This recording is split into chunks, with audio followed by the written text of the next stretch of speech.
গল্পের সময়কাল বিংশ শতাব্দীর ৮-এর দশকের শেষ ভাগ। দুচোখে অনেক স্বপ্ন নিয়ে গ্রাম থেকে এসেছিল নীলোৎপল।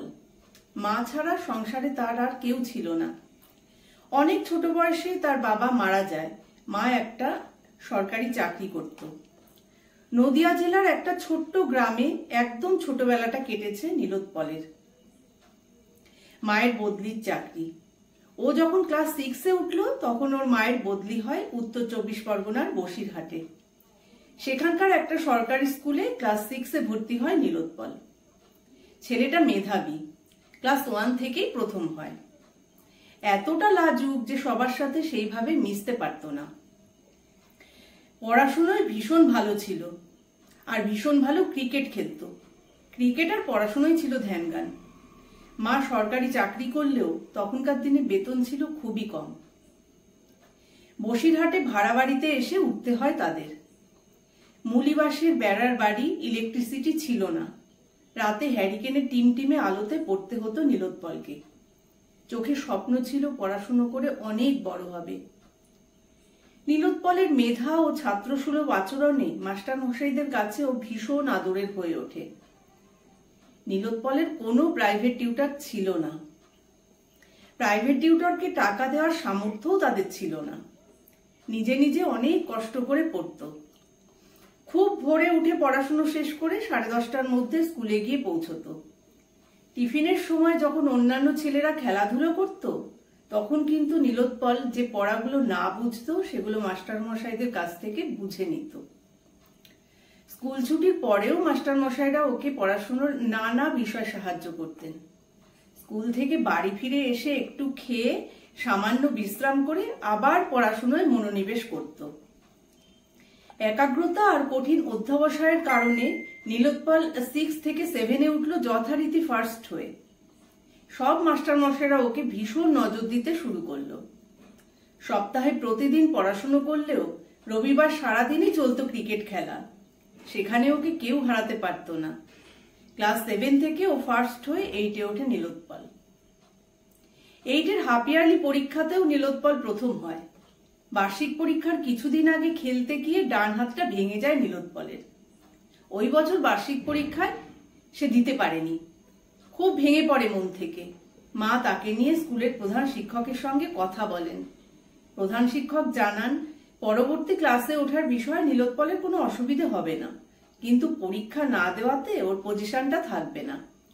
তিনি নীলোৎপলকে বুঝিয়ে বলেন মানুষের জীবনে এমন ঘটনা ঘটে, এতে করে ভেঙে পড়ার কিছু নেই।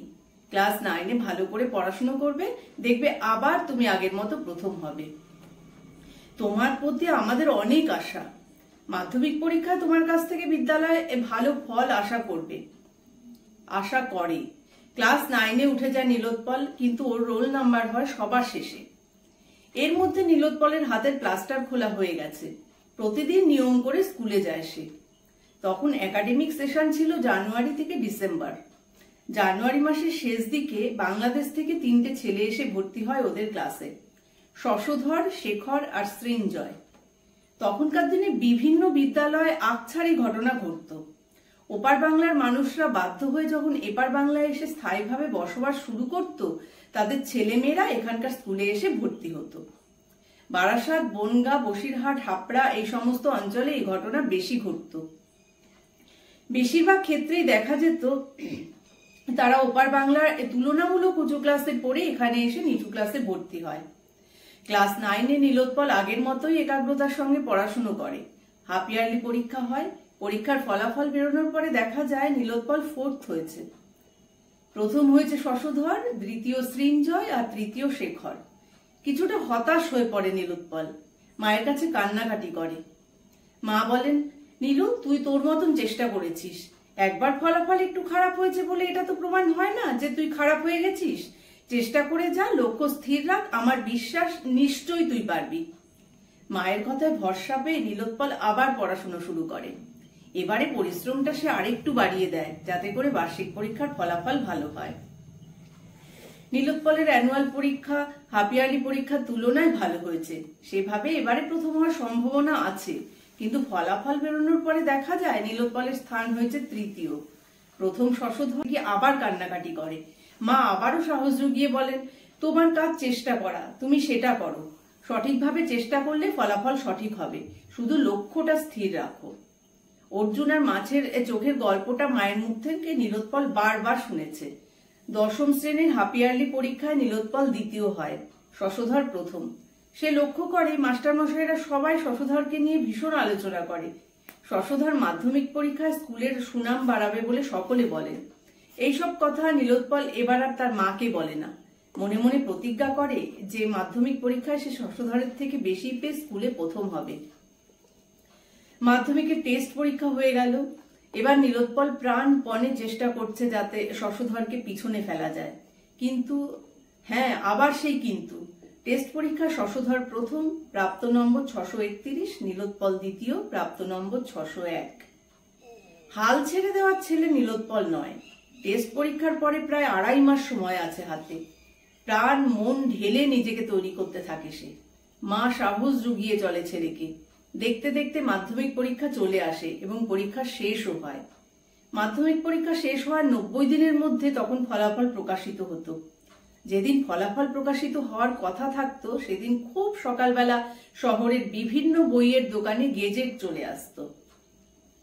ছাত্রছাত্রীরা বা তাদের অভিভাবকরা গেজেট দেখে ফলাফল জেনে নিত।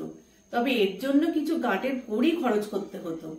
রেজাল্ট বেরোনোর দিন সকাল 6:30টার সময় নীলোৎপলের খুব কাছের বন্ধু দীপক এসে নীলোৎপল বলে চিৎকার করছে। আসলে আগের দিন রাতে টেনশনে নীলোৎপলের ঘুম আসতে দেরি হয়েছিল, তাই সকালে উঠে গেজেট দেখতে যাওয়া তার পক্ষে সম্ভব হয়নি। দীপকের চিৎকারে ঘুম ভেঙে যায়। ঘরের বাইরে আসতেই দীপক নীলোৎপলকে জড়িয়ে ধরে বলে, তুই স্টার পেয়েছিস, 690 পেয়েছিস। খবরটা শুনে নীলোৎপল খুব খুশি হয়। সে দীপককে জিজ্ঞাসা করে, শশধর কত পেয়েছে জানিস? দীপক বলে সে জানে না। আসলে নীলোৎপলের চিন্তা অন্য জায়গায়। সে জানতে চায় স্কুলে সব থেকে বেশি নম্বর পেয়েছে কে। দীপকের সঙ্গে কথা বলে সে ঠিক করে 11টার সময় স্কুলে গিয়ে মার্কশিট নেবে। নীলোৎপল স্কুলে পৌঁছানো মাত্র শশধর এগিয়ে এসে ওকে অভিনন্দন জানায়। সে বলে, তুই আমাদের স্কুল থেকে সবচেয়ে বেশি নম্বর পেয়েছিস। নীলোৎপল শশধরকে জিজ্ঞাসা করে, তুই কত পেয়েছিস? শশধর বলে 689। স্কুলের অন্যান্য ছাত্ররাও নীলোৎপলকে অভিনন্দন জানায়। প্রধান শিক্ষক বলেন, তুমি আমাদের স্কুলের সুনাম বৃদ্ধি করেছো, তুমি আমাদের গর্ব, ঈশ্বর তোমার মঙ্গল করুন। অন্যান্য শিক্ষকরাও নীলোৎপলকে কাছে ডেকে নিয়ে অনেক কথা বলেন এবং ভবিষ্যতেও সাফল্য কামনা করেন। বাড়িতে ফিরে এলে মা একরাশ উদ্বেগ নিয়ে জিজ্ঞাসা করে, নীলু তুই কত পেয়েছিস? স্কুলে প্রথম হয়েছে কে? নীলোৎপল মায়ের বুকে মাথাটা গুঁজে অস্ফুট স্বরে বলে, আমি পেরেছি মা। গল্পটা ভালো লাগলে শেয়ার করুন। আর গল্পের নাম আলোয় ফেরা। এটা আমার নিজের লেখা গল্প আপনাদের সামনে পাঠ করলাম।